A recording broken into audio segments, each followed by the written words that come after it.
NVIDIA now has the largest market cap in the world. What does that mean for investors? Wall Street is betting on regional banks, and rent increases are posing a risk in the fight against inflation. These topics and a look at updated S&P targets from Wall Street companies.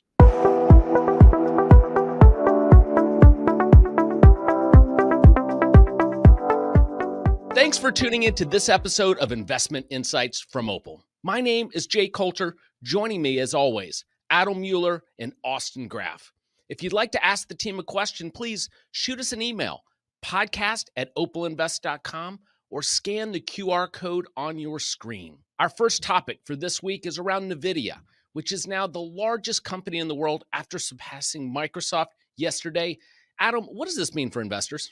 Look, I don't think the simple fact that it's the largest company now means nothing to investors. I think that the size of NVIDIA and the fact that it's achieved that kind of scale based on the artificial intelligence, product suite it has and the chips, that's the important question, which is how big is AI? Can NVIDIA maintain its competitive advantage and its first mover advantage? And at some point, anytime a company makes that much money and gains that much market cap as a result and has that kind of multiple expansion because it designs a product, everyone and their mother is going to be trying to build a similar chip. What do you think, Austin? I think it's interesting, since the market kind of exited the trough in November of 22, NVIDIA is up over 900% and year to date up over 180%. These are just eye-popping numbers, regardless of who the company is. And as many investors are kind of transitioning to passive options, I think it really kind of demonstrates that, a lot of investors aren't participating in NVIDIA as much as they'd like to if they're doing so through passive. And if they're buying today, they're buying at a very high price. If they buy passive funds, they're likely getting NVIDIA as the largest holding at a time when, future increases are, maybe a little bit harder to come by than they have been in the past for some of the reasons that Adam referenced. Yeah, if you're going to buy or sell NVIDIA today, don't do it because it's the largest company in the world. Don't do it because of the market cap. Make your decision based off of what you think the top line growth could be over the next 3 to 5 years, how that translates to earnings and free cash flow, the same way you should evaluate any company. Yeah, but if you do put money into a passive index today, in all likelihood, your biggest investment is going to be in NVIDIA, a company that recently went up 9 times. So if you are concerned about that growth, it might make sense to either look for something that isn't fully focused on the broad index or look for some active options that are going to be a bit more conscious of, what you're paying for rather than just like spreading your money around the market like peanut butter. You'll end up with some lumps in there like NVIDIA. Our next topic. There's an interesting article in the Wall Street Journal this week around Wall Street taking notice of what's happening at the regional banks. Austin, what's your take and what do investors need to know? Yeah, I think that the point is these synthetic risk transfers, which is a fancy way of saying offsetting the risk from their loan portfolios to other investors is taking place. And, one argument is this is happening to comply with some regulatory requirements that are changing. A pessimist, though, might look at it and say, hey, these banks didn't actually know what they were underwriting, and they're trying to offset that risk.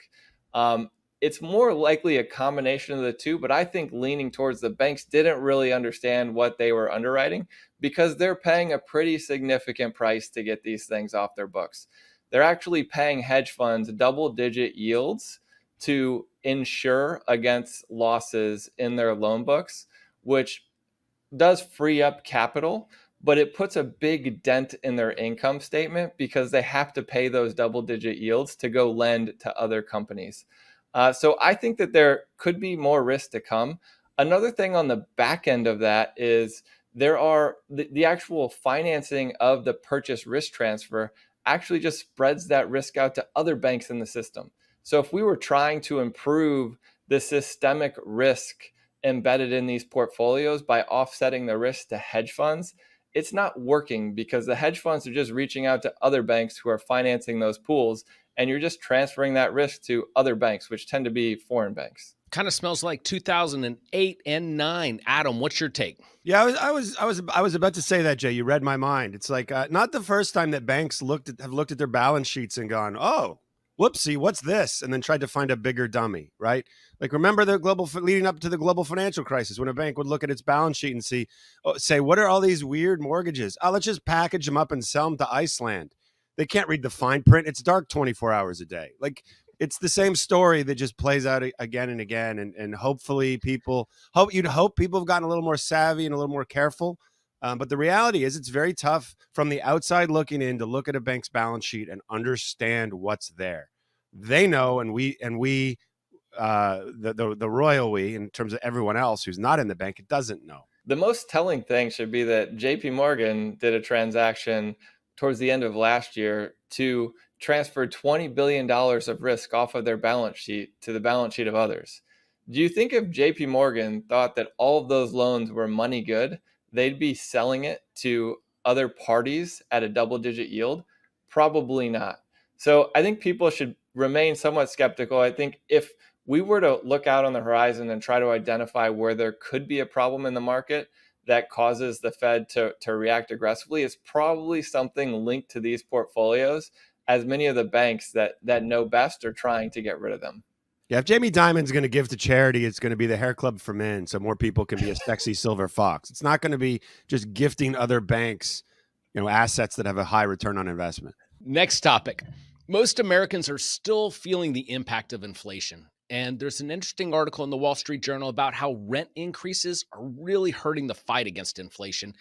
Austin, how should investors look at this dynamic? I think this is one of the more interesting things out there because, there's a contingent of people in the market today talking about how higher interest rates are inflationary.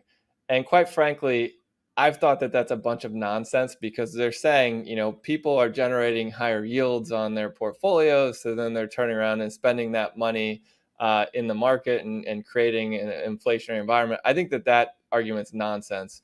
The part of the argument that I think makes sense is the fact that higher interest rates are preventing new housing starts from taking place in an environment where the U.S. is already significantly undersupplied in housing. And so as we see the housing starts slow and we continue to have housing formations in the U.S., it pushes up the prices. We all know supply and demand from Econ 101. It pushes up prices on housing and creates this inflationary environment that I think the Fed may have a hard time addressing because as they reduce rates to address the housing issue, they're likely inflating other bubbles in the market. Adam, what do you think? Yeah, it's a really interesting dynamic, right? Because as rates go up, mortgage rates go up. It becomes more expensive to buy a home. And if you have a mortgage that's locked in at 3%, 4%, 5% because you got it 10, 15 years ago, you don't want to leave because then you'd have to you want to keep that mortgage. And housing is a supply demand market just like most markets. And that's created some havoc in how the system's actually working. And then more people have to rent, right? But then there's not enough rent, so the supply of renters goes up, and then the rent goes up. So in this weird sort of perverse way, these higher rates have impacted housing markets. But is it higher rates or is it the inflation that actually is the ultimate cause of rent is just the price of an apartment, and the prices have gone up. It's not dissimilar to the price of eggs and other things, but it's a real problem.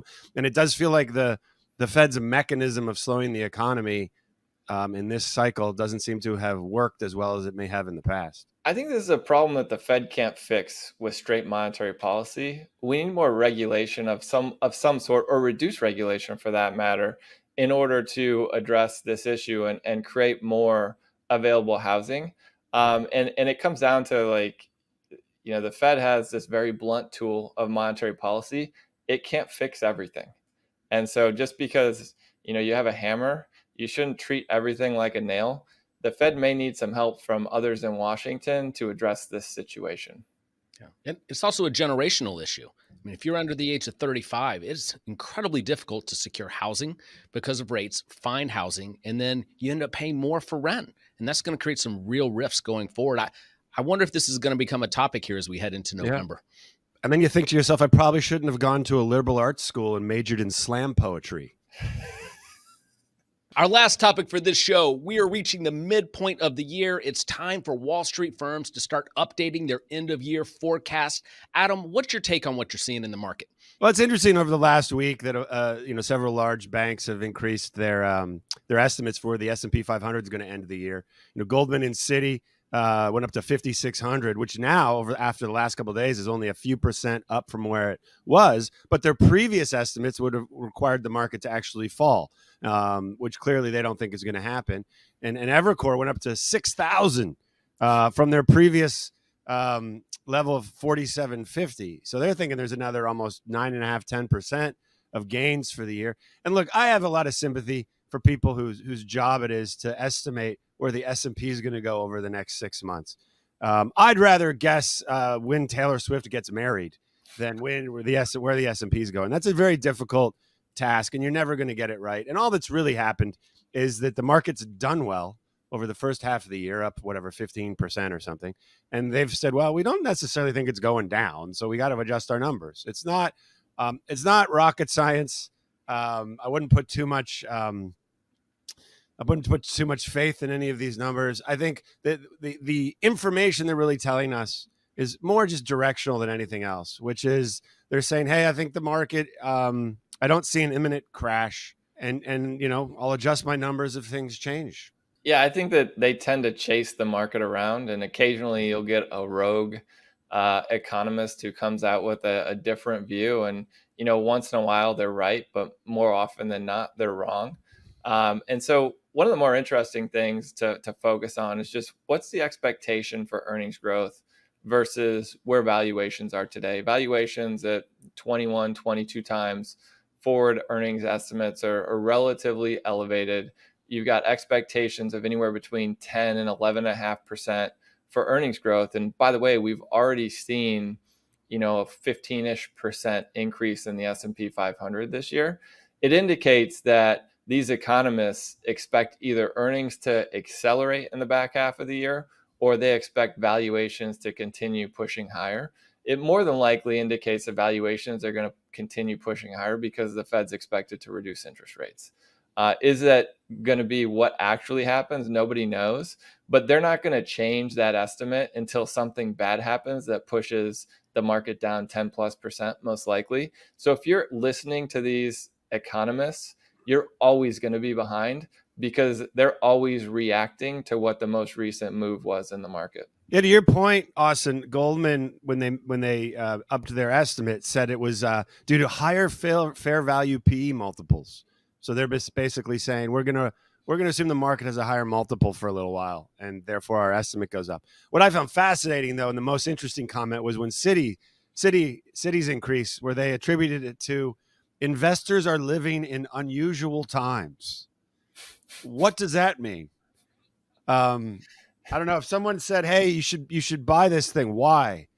Because we're living in unusual times. I think I would tell them to go pound sand.